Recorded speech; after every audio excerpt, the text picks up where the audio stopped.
It's no secret that Darktide can be a little thin on the ground when it comes to explaining game mechanics, especially when it comes to the character talents called Feats, whether it's plain old confusing or just missing important information on how it functions.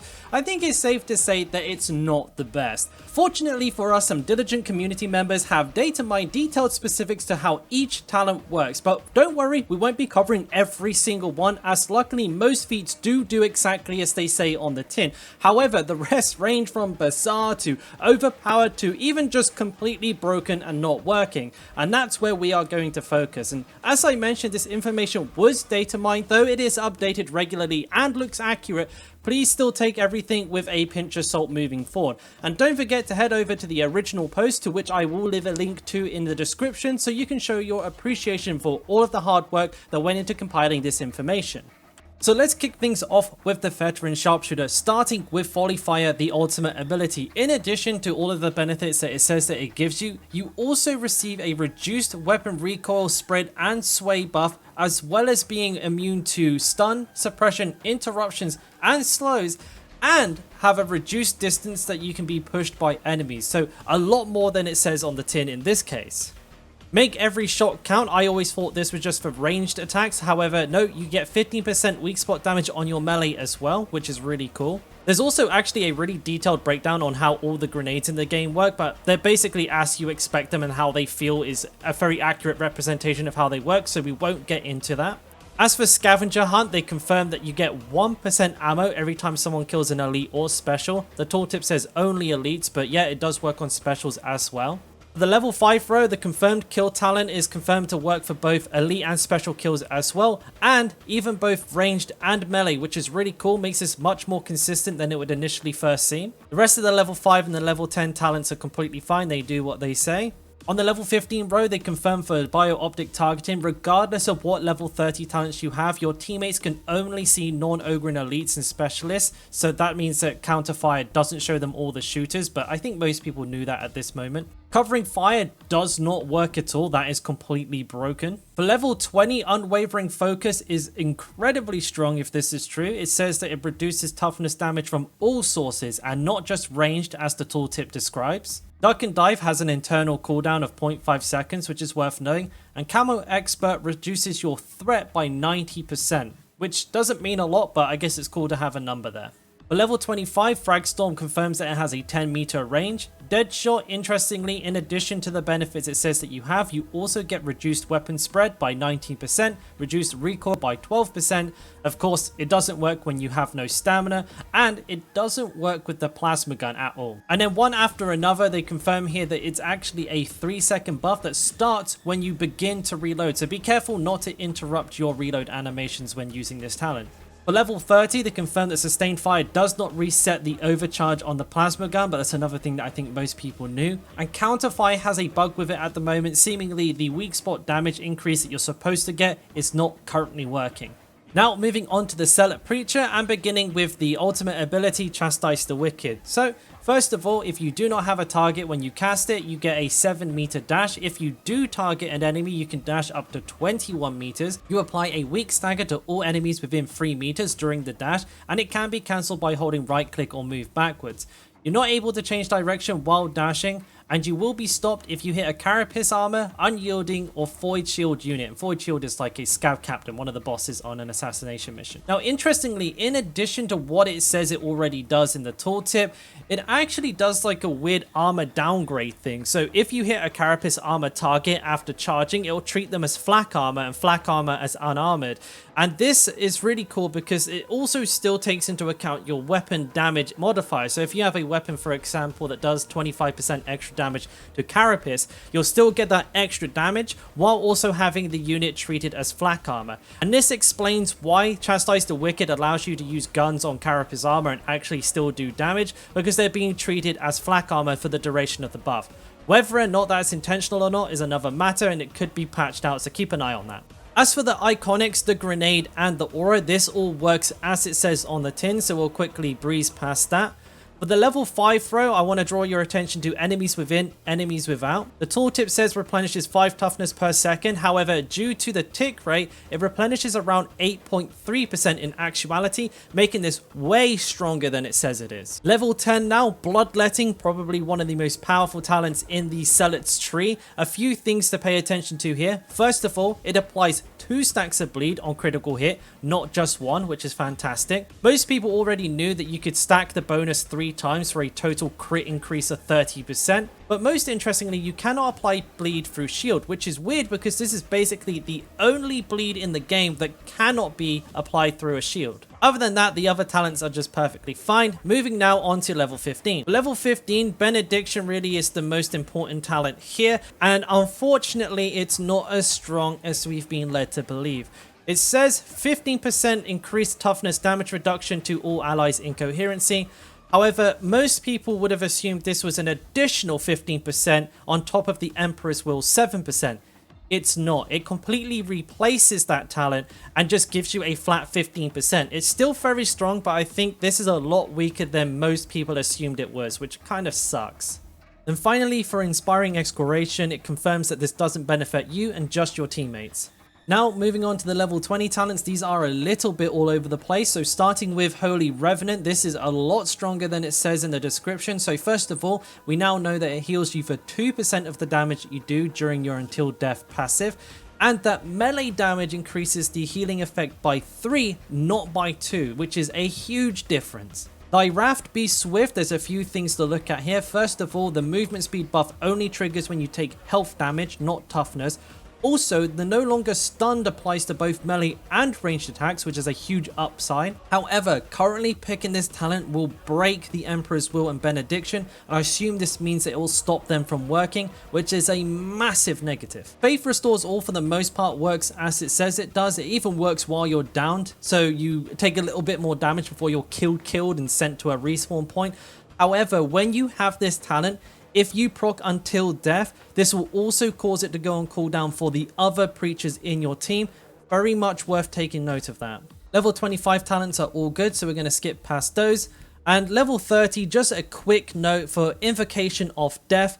Any cleave crits, apply this multiple times, meaning if you get a nice sweeping crit attack across a bunch of enemies, you can take huge amounts of your cooldown off of your ulti, which is really nice and is going to make this talent an even better pick than it already is. Now we're going to move on to the Psyker Psychonetic. I can already tell you that the ability, the iconic, the brain burst and auras all work exactly as they say they do, so there's nothing to really cover there. Let's go straight into the level 5 row then. Starting with Warp Absorption, we replenish 10% toughness when we kill an enemy with a warp attack, and luckily here we have a clarification on what a warp attack consists of. So warp attacks include Brain Burst, Trauma, Purge, Surge, and Voice Strike Staff's primary and secondary attacks, as well as the Four Swords Push and Special Attack. But don't go thinking that this is a rule of thumb for all talents that say something in regards to warp attacks, because unfortunately it seems to change from talent to talent, and you'll see what I mean in just a second. For level 10, we get confirmation that Inner Tranquility does benefit from Warp Battery, which is the talent that allows you to have 6 stacks of warp charge. And then Rack and Ruin does confirm that it can be triggered by Kinetic Flare, which is the talent that does the random brain burst on an enemy once every 15 seconds. Level 15 bro, a few confusing things in here. So Psychic Communion, they say it can stack multiple times with other Psychonetics, meaning if you had 2 Psychonetics, the chance of getting a warp charge would be 8%, but that only one Psychonetic can get the warp charge, so then you would have to half it, making it 4% here.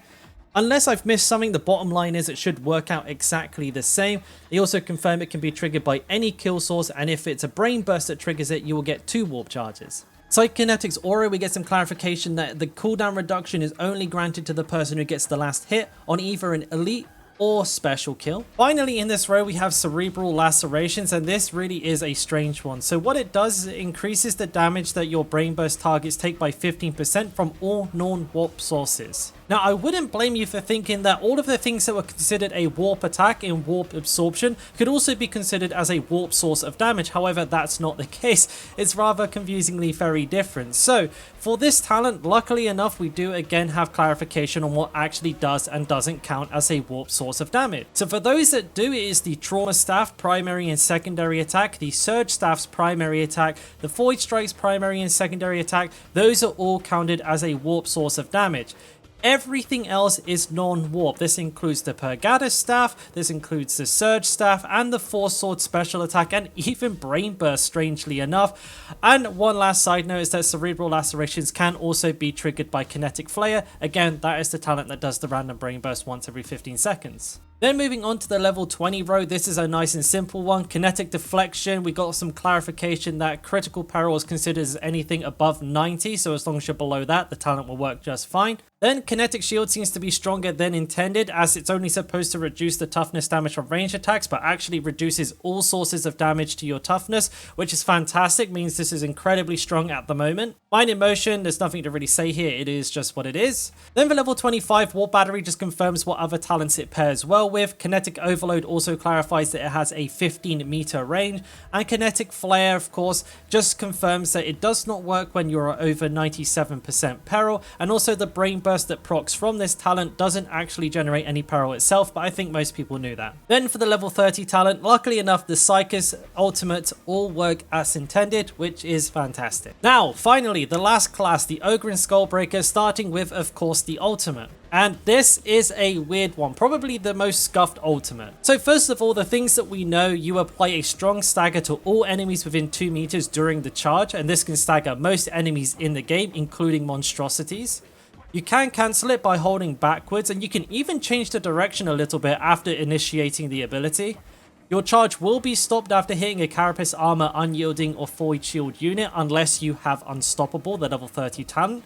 During the charge though, you receive a 25% general damage reduction, which it doesn't mention, and for some ungodly reason, you also receive a 50% heavy melee attack damage buff, which you cannot use because you can't attack during the charge. After the charge is finished, however, you receive an increased melee attack speed and movement speed buff, but it's broken, obviously.